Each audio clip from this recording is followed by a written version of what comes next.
Hi BookTube, it's Amy, and I've made a trip to the Book Bazaar on Bank Street, and I've got 3 books that I picked up here. They are, well, I guess all of them are Canadian, or at least about Canadians. So we have The Diary of Our Own Peeps, which is an interesting one. This was published by the Ryerson Press Publishers in Toronto, and I've never heard of it, but it caught my eye because of the the Peeps Diary reference. But it's by E.W. Harold, or Harold. There's 2 R's, so I'm not sure how he's pronouncing that particular name. But let's start with the leaf of the dust jacket. We'll read that and then we'll look at the about info on the back. But this is what piqued my interest. So this is The Diary of Our Own Peeps, being the memoir of E.W. Harold, edited by I. Norman Smith. E.W. Harold began a Canadian version, so to speak, of Pepys's diary in 1930. It was a genuine and intimate record of his thoughts and doings at his times. The Ottawa Citizen, which is a local paper here in the city of Ottawa. The Ottawa Citizen published it in weekly installments for 15 years, the oldest continuous newspaper feature of its kind in Canada.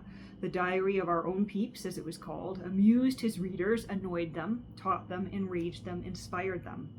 Harold was a great lover of life, people, indoors and all out of doors, children and flowers, books and toast and marmalade, and a warm painting on the wall and a cold ski run down a clean hill. The preparation of this book has been in every sense a labor of love. 11 assisting editors sifted the 800,000 words accumulated during the 15 years of the diary. These were reduced to 400,000, and then Norman Smith pruned away until there were 100,000 left. And my goodness, I wish we had all 800,000 words. And I'm sure someone could do it, because obviously all those issues of the Ottawa Citizen are in the Ottawa Citizen archives. But this is, I guess, a mere eighth. This book is a mere eighth of what Harold wrote. The publishers of the book tried their hand, but could only whittle down a trifling few thousand words. This seemed to be the very essence of the man, and editing could go no farther.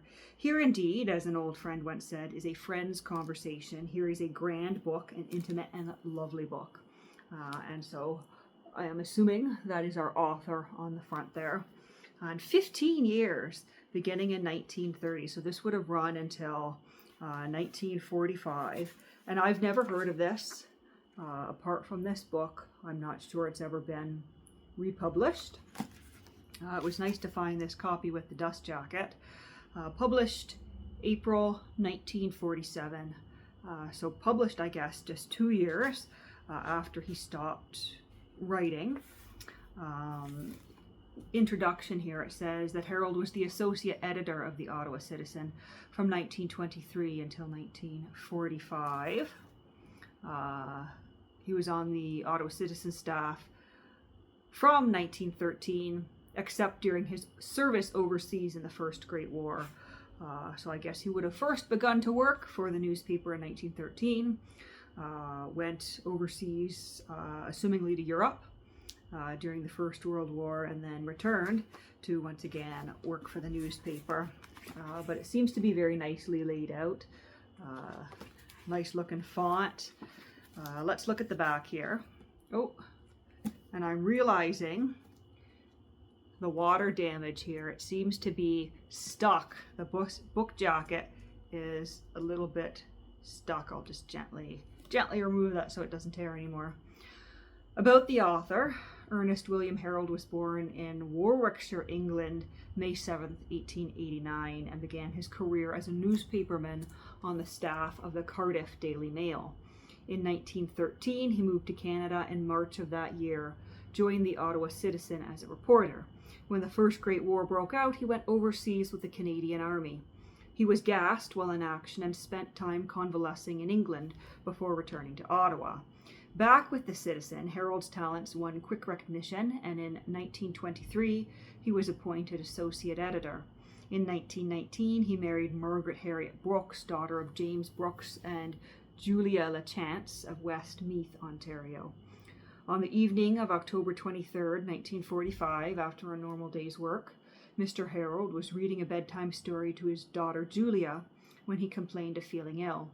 He finished the story and then went up to bed. At 9 o'clock he died.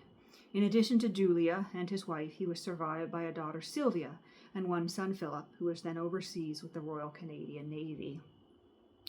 So yeah, that was sort of my assumption that he must have either,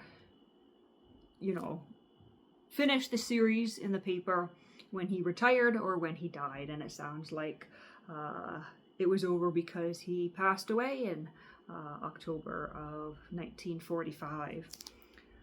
But I have to say, I'm looking forward to absolutely devouring this. I haven't even finished my own first reading of Pepys.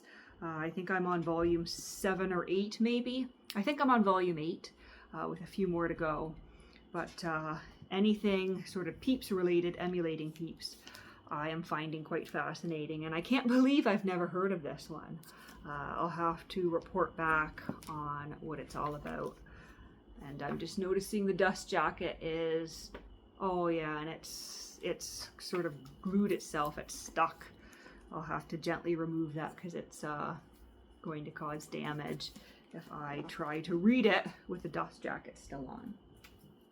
But that's the first one. Then we have a more recent book. This one is from 2013. This is The Pope's Bookbinder, a memoir by David Mason. There is David Mason on the back there. There is an endorsement from Alberto Manguel. Entertaining, moving, informative, intelligently hopeful. I know a few other books like this one to warm the cockles of a book lover's heart. From his drug-hazy, book-happy years near the Beat Hotel in Paris, and throughout his career as antiquarian book dealer, David Mason brings us a storied life. He discovers his love of literature in a bathtub at age 11, thumbing through stacks of lurid signet paperbacks. At 15, he's expelled from school. For the next decade and a half, he works odd jobs, buck all authority, buys books more often than food, and floats around Europe.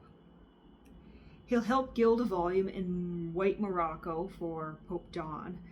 And then at the age of 30, after returning home to Canada and apprenticing with Joseph Patrick Books, David Mason will find his calling.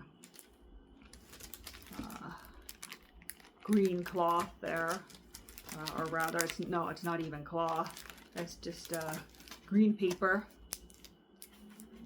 But this seems like quite an interesting one because we have here table of contents: my earliest heroines and heroes, respectability abandoned, the Pope's Bookbinder, Marty Avenues out of the wilderness, my second mentor, my first real shop, Los Angeles, reflections on scouting, Britnells, the pleasures of blackmail, learning my trade, how to scout, on the buying of books, Canadian editions, learning my trade 2, auction, learning my trade 3, the art of appraising, private collectors, employees, crooks and cranks, William Hoffer and the ABAC Wars, selling civilization, and what does it all mean? So that one seems like it should be quite interesting as well. And the third and final book here is Lady Dufferin's My Canadian Journal, 1872 to 1878. And that's reflecting a little bit, but you get the picture of what it looks like. Edited and annotated by Gladys Chandler Walker. And my receipts are falling out of that particular volume, so we'll just put those aside. Harriet, Marchioness of Dufferin, and Ava was the wife of Lord Dufferin, who was Governor General of Canada from 1872 to 1878.